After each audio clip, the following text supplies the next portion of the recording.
Blog Talk Radio. Hello, everyone. Good morning. This is Laura Smith on Blog Talk Radio. It is 6 o'clock here in the morning, Monday morning, August the 1st. I'm glad to be here. This is One Child Abuse Survivor to Another. We're on for 30 minutes. It's a live internet streaming radio broadcast from blogtalkradio.com. And I did pop the link into the chat room to what I want to look at today. We're still on Robert Burney's web pages, To Me and You, JOY2, the number 2, MEU.com. And looking at inner child work mainly. That's what I was interested. He mostly interested in the inner child work, but he's got a lot of stuff on there. It's an amazing website, and I hope everybody will take a look. There's just so much information on it, and it's a great website. So, hopefully people are getting something out of this. We've been on this for almost 2.5 months, well, at least 2.5 months now, but it's really helping me out with my inner child work. So I that's why I want to continue on and finish that up. So thanks for being here, everybody. I appreciate it. I've had a lot of people tuning into my shows archived and live, and it's I'm talking about abuse. Abuse is a very sensitive subject, and it's not. Some people may find it makes them uncomfortable. So you have to know what's good for you to listen to when you listen to my shows, and I put a discretionary warning on all my shows and on my show page, and so be sure and make sure that you're that you're okay to listen to topics about abuse, right? And clearly, it's your discretion to listen. And abuse is a very sensitive subject, right? And so you have to know what's good for you to listen. And survivors who are just starting out their healing journey, this type of material or anything like this could trigger somebody. So you have to be very careful what you're listening to, and know that you're in a safe enough place and you're okay to listen to it. And young people under the age of 18, I just ask that you have permission to listen to my shows, because there's a lot of adult content on my shows, and I just believe in protecting children at all times. And you have to be careful what you're doing out there. And these shows are not suitable for younger children. Definitely not. This is adult material, really talking about child abuse and about my own healing journey here, on One Child Abuse Survivor to Another. And so, and even my other shows are really not for younger children at all. So if you're under the age of 18, have somebody, listen to the show with you, and then they can help you make a decision whether you should be listening or not. So I appreciate it. Thanks very much. So we'll get right into this. I want to look at, we're looking at a new page now. We sort of finished up looking at the first page on the inner recovery work from Robert Burney. But this second part of the healing process from Robert Burney, Robert Burney he's a codependent therapist. He's a grief counselor. He's an author. He's written a book called Codependence, The Dance of Wounded Souls. And he's also a spiritual teacher. And so, he's got some great stuff here, and he has a lot of stuff on inner child healing. And this is the second page called Spiritual Integration. So it's called The Recovery Process for Inner Child Healing, Spiritual Integration. And Robert Burney's very spiritual. When you look at his stuff, you can tell, it's all based on his spiritual beliefs. But the thing is it still makes sense to me. Like, I'm a Christian, and I still can see what he's saying about a lot of it. And, it's not that far over my head. Some of it is a little deep, but it is really good stuff. And so this is the second portion of his page, is dealing with the recovery process for inner child healing. So we went through the first one. Now we're just going to the second one. So he just says at the very top, he says, my own personal spiritual belief system is one form of spirituality. It is certainly not the only one. So mine works for me very well, he says, in helping me to have a relationship with life that allows me to be happier today. So he's just telling people, his spiritual belief system just works for him, and everybody has to have their own spiritual belief system. So it's not necessary for you to accept my belief system in order for you to use the tools, techniques, and perspectives that I have developed for emotional healing, codependence recovery, or inner child integration.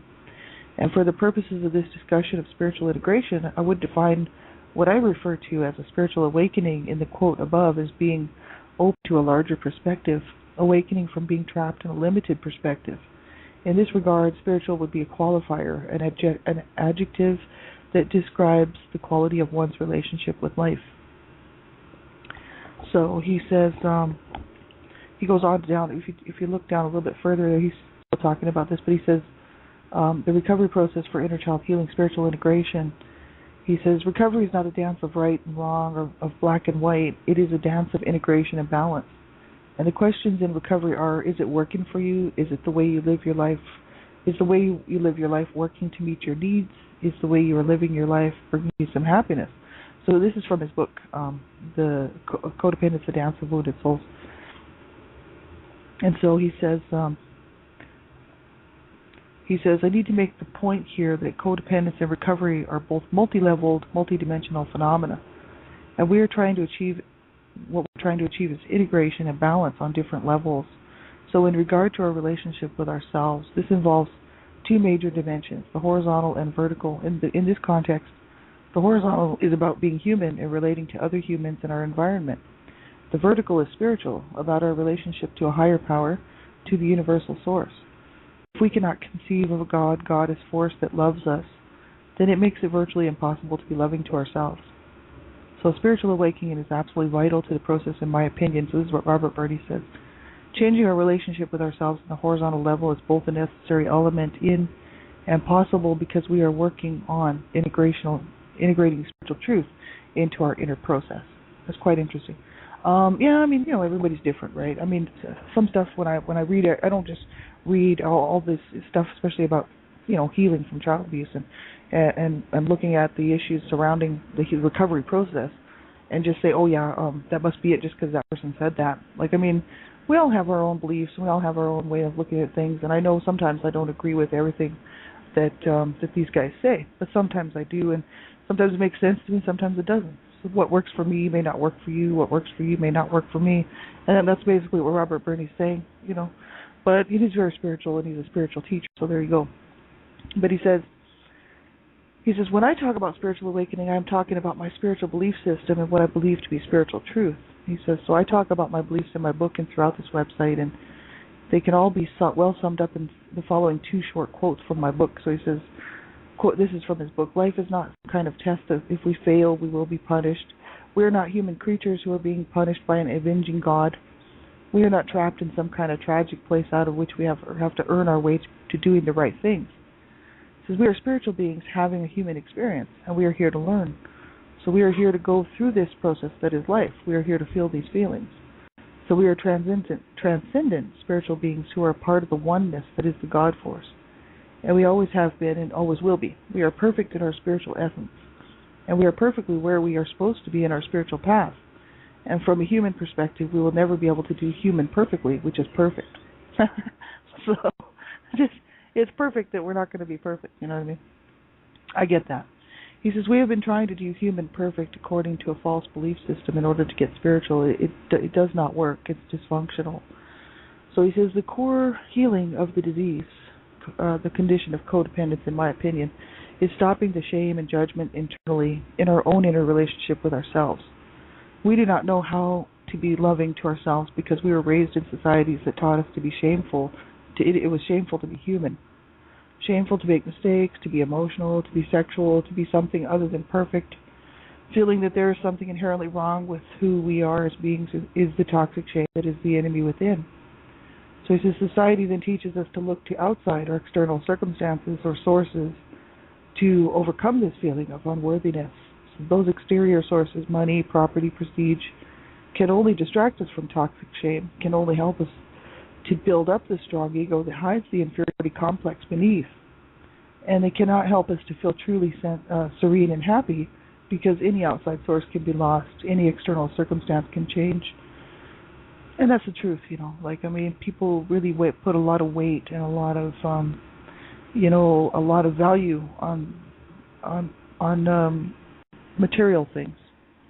Houses, whatever, bank accounts full of money. It's like, this life is pretty short. We don't know how long we've got, and to base your whole life on something that is just so, you could lose it in 2 seconds. The market gets wiped out, or you have a financial crisis or whatever, and then all of a sudden, what do you have? Really, an empty bank account, and then what do you have inside? If you haven't been able to be happy with who you are and happy with this life without all that stuff doesn't really matter. It's great to have that stuff.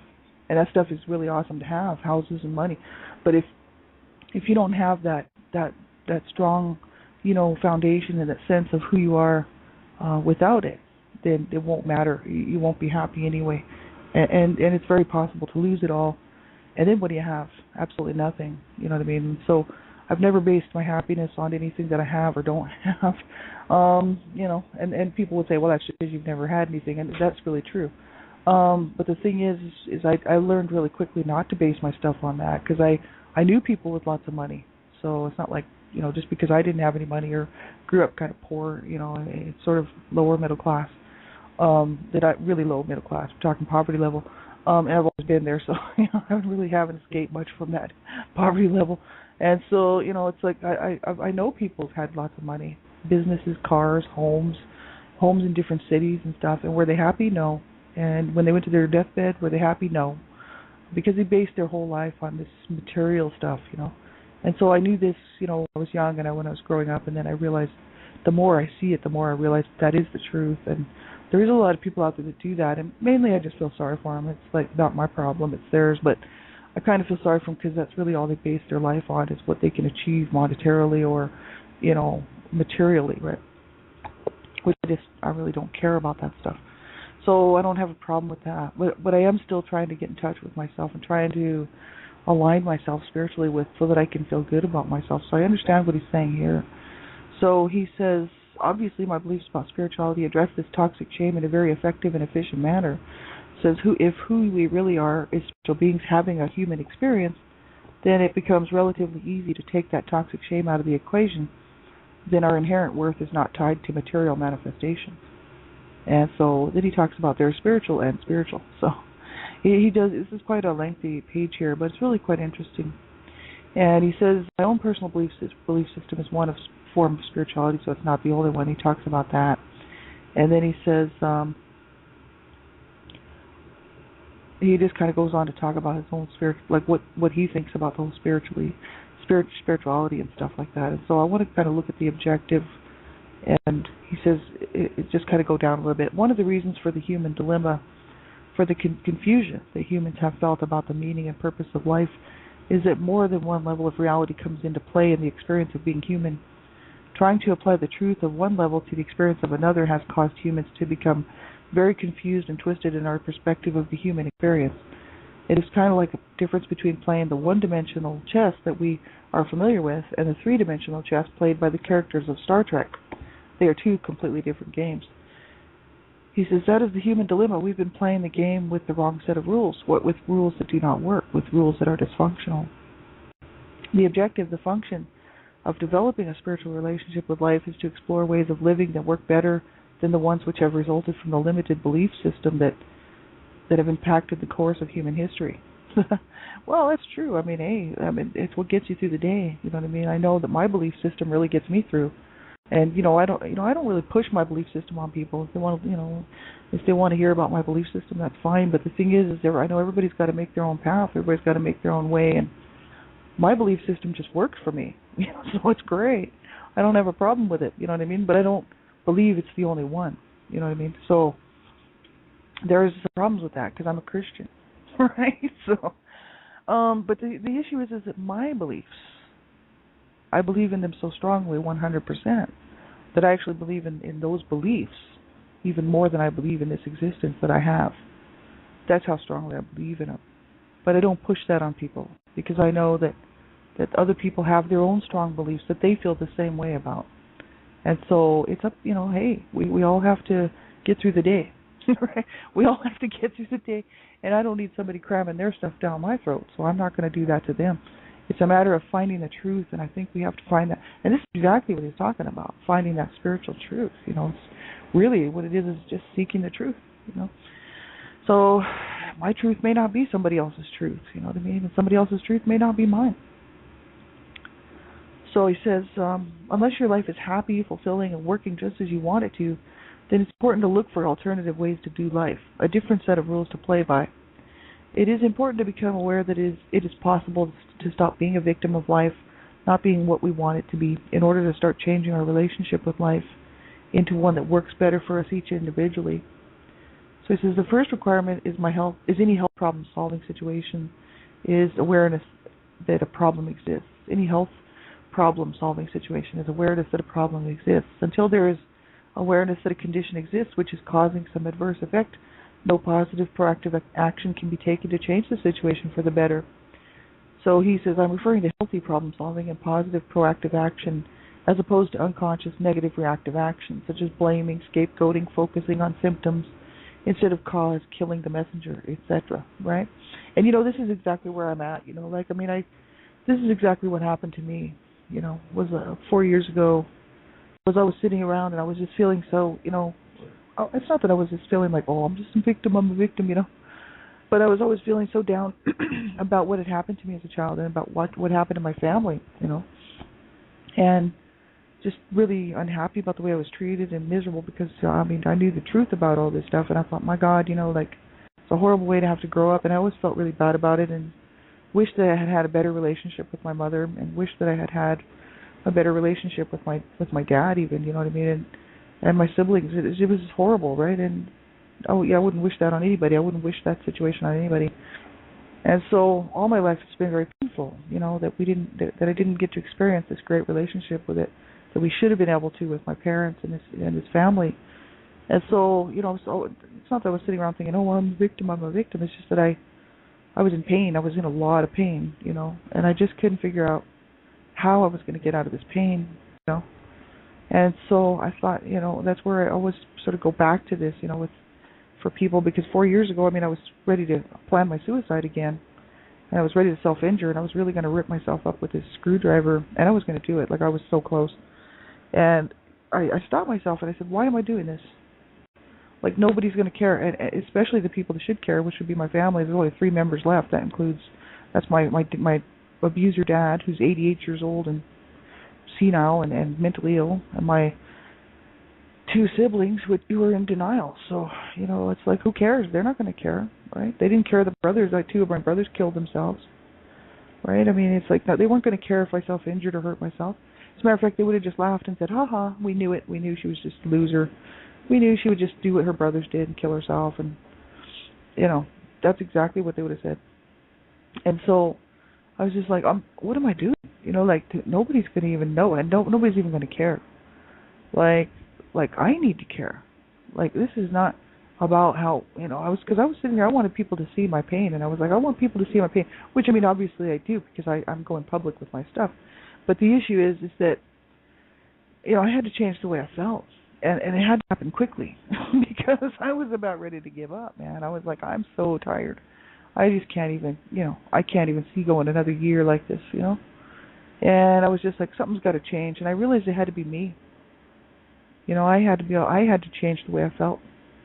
I had to change those belief systems that I had. I had to change that belief system even of myself that I had. I had to believe that I could do it. I had to believe that I could allow myself to heal. And that eventually I could find this peace in my heart. And a month later, I had a spiritual experience that just changed my whole life. But it was the month before that I was ready to kill myself. And until I started looking at things differently and allowing myself to see a different way, things were going to never, ever get any better. And so, has this last 4 years been easy? Absolutely not. But what is better to me, and I guess what is helpful, is to remember that the past is the past. And this is not happening to me now, and I have a good friend reminding me that kind of every day, because I'm going through a lot of flashbacks and whatnot, dealing with CSA incest and rape and sodomy, and she tells me that was then, this is now, that was then, this is now. We do a whole lot of that work, and she's just an awesome friend of mine and helping me out. She works with survivors, and so the good thing is that that's from the past. The abuse is done. It's gone. I can't ever change it, but I can definitely change the way I feel about myself. I don't have to take on that shame anymore. I don't have to take on those feelings of self-loathing and self-worthlessness. 4 years ago, I really started doing those major positive affirmations. I started holding myself, hugging myself, because I needed it so badly. I needed somebody to hug me, and there was nobody to do it. And what I needed that from was my mother, right? But it wasn't ever going to happen. She was 16 years in the grave. Well, she was actually 14 years in the grave at that time, or no, less than that even. 4 years ago, because, let's see, well, anyway, many years in the grave. And so I thought, my God, like I'm never going to get that from her. So how am I going to heal? How am I going to, I looked inside and I said, oh my God, I'm going to have to do this. Whoa, what an epiphany. It was going to have to be me. It was like, oh no. And so, I thought somebody else would be able to do it for me. And it's not that I'm lazy. Well, maybe I am a little bit lazy, but I think it was more a wishful thinking, a hope that somebody could do it for me, because I didn't want to have to deal with all this stuff again. You know what I mean?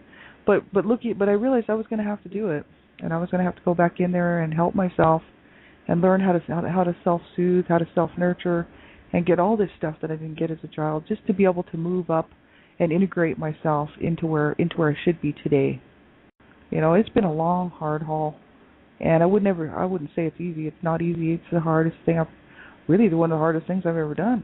You know, but the thing is that what gets me through is this spiritual belief that at the end of the road, I have a goal here, and that is to feel really good about myself. That is to feel good about this life, and to be able to, that the pain would be less and less as I allow myself to go through it again, experience it, grieve it, mourn it, be angry, whatever I need to do about this stuff that happened to me so long ago that I stuffed so far down, and allow myself to get honest with my feelings about it, and honest with the emotions, and which is hard work, But the thing is overall, my goal is to come away with the pain just less and less as each year rolls by, and more joy in my heart, more and more love for this life, this great gift I've been given while I'm here.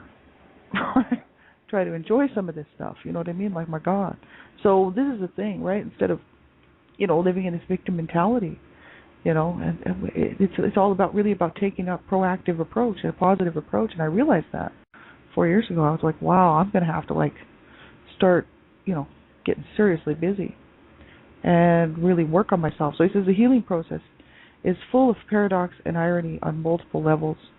And one of those paradoxes is that in order to get in touch with our oneness with everything, we must first be able to define ourselves as separate from others. And in order to become an integrated whole being, we must first separate and own all the different parts of ourself within.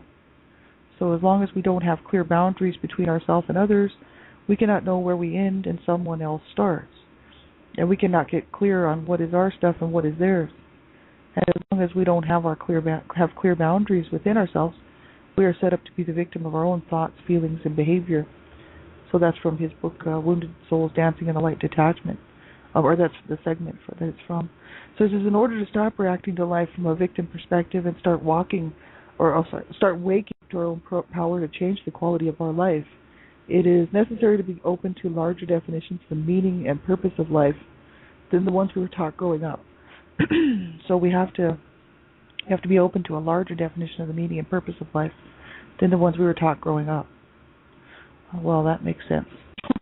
Most children aren't taught very much about the meaning of life. It's kind of like with parents are just too busy just reacting. It's like, oh, we got to pay the bills, we got to get this done. Things are happening, right? No time to teach our little ones spirituality. Oh no. In my family, I go into that every day. I mean, there was no possible way we could get anything growing up in that home, except for a big bunch of evil garbage in our minds and in our hearts and souls, right?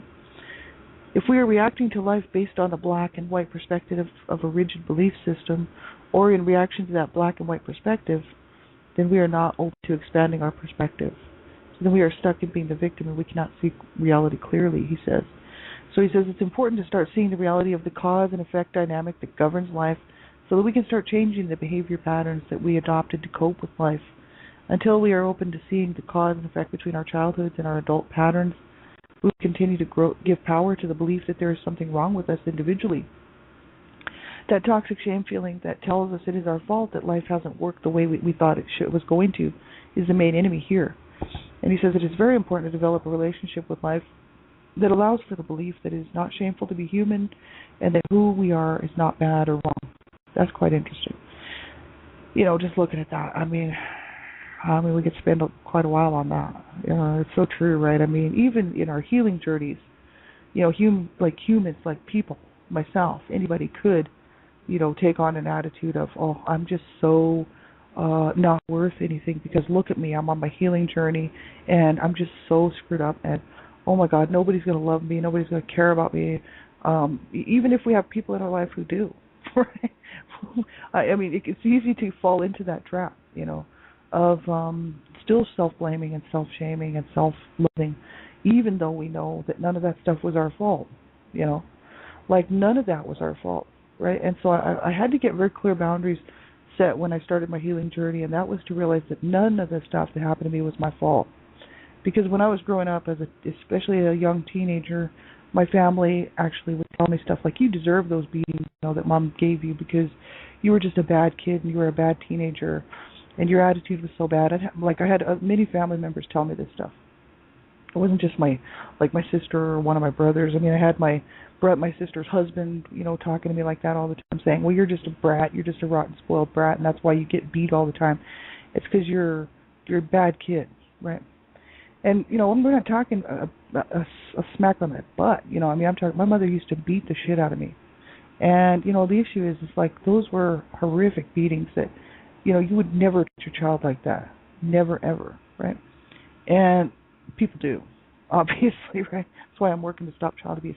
But the issue is like, that's horrible, right? For somebody to back up an abuser, but people do. He was an abuser too, and he was very abusive, and my brother-in-law, and he abused his own sons too, and his wife really was the problem. My sister grew up under my mother's thumb, and she grew up the same way I did, and she grew up, with a lot of hostility from my dad and sexual abuse, I'm sure of it, and really mainly because he ripped her shirt and bra off out in the middle of the street when she was 17 and threw her out in the street naked with her no top on. This is how he was. He was this very sick man, and he was like, this is how sick he was, right? My dad was just a twisted individual, very sick and evil, and he still is. I used to think he was the devil. I really did, and I still kind of do, right? But I realize now that he's just one of the devil's minions, really, and that's too bad. He passes himself off as a Christian, but we'll see what happens, But anyway, the thing is he's just an evil man, and so my sister was very warped. She used to beat on her children. She used to, first of all, she would force feed them and then starve them. She was, when they were babies, and my two nephews, and she treated them horrifically. And she did the same thing my mother did to them. She beat on them and cursed them. She really treated them pretty badly too. And then she had her husband take over the job for her later. When she got tired of doing it, she'd just be like, you discipline your boys, right? So she would make him discipline the boys. And it wasn't discipline, it was beatings, you know what I mean? So my own mother, who would beat the shit out of me, would try to save my nephews, which this is a very bizarre cycle of abuse. Like my mother, their grandmother, would try to save her grandsons from these beatings because she knew how my sister was, because she raised her. Yet then my mother would turn around and beat the shit out of me. So this is the sick and twisted and perverse, completely perverse and disgusting group of people I lived with, right? Just a bunch of, and I could just call them names, but I'm not going to. But the thing is honest to God, how sick and twisted, And then to have to try to make sense, oh my God, you know what I mean? But the issue is they would say that I deserved all that. Does a child deserve to have their head bashed in with a rolling pin? Not ever. You couldn't do anything so wrong that would ever warrant that. There's better ways to handle things. And I talk a lot about this because, my behaviors are really a culmination of what my parents did to me and my brother. Right? Like the reason I really had so many behavioral problems in the first place, and the reason that people could say, well, I was a bad kid, I did misbehave. Actually, I was reacting to my environment. So my mother was calling me a whore and a slut and cunt and all this stuff and beating me half to death, and I was supposed to just be happy about it. And then because I was miserable and upset and acting out violently, I got beat again and told that I was just this rotten kid, And so they caused me to be the way that I was, and then made me pay the price for it. And so you can talk about some serious problems. I mean, I had huge issues to try to realize that none of that was my fault. And I did realize it finally, and I'm so glad I finally realized it. Right? Well, we're about a minute left here, so we'll have to finish this up tomorrow. But I don't know if we'll finish it up, but we'll definitely continue on in this. Thanks everybody for being here. I really appreciate it. Make sure if you can't cope, you make sure you do the right thing and phone a crisis line. Right? We do not ever give up. Never, ever, ever. Too many people in front of me saying the same thing, and I believe, and I'm accepting it and honoring it and respecting it. You know what I mean? And you never give up. No. There's going to be bad days, there's going to be bad times, but you have to stick around. You have to make those right choices for yourself and get yourself some help, right? Whatever it is, whether it's counseling or therapy or self-help or whatever it is, but make sure you stick around. And make sure you reach out and get some help. If you can't cope and you're having a hard time, just find someone to talk to. That's why I say call the crisis line if you have to, right? Have a great day, everybody. We'll talk to you soon on tonight, as well as Dreamcatchers Talk Radio here tonight on Blog Talk Radio. And also tomorrow morning, same time, same place, One Child Abuse Survivor to Another. Have a great day, everybody. Talk to you soon. Bye-bye.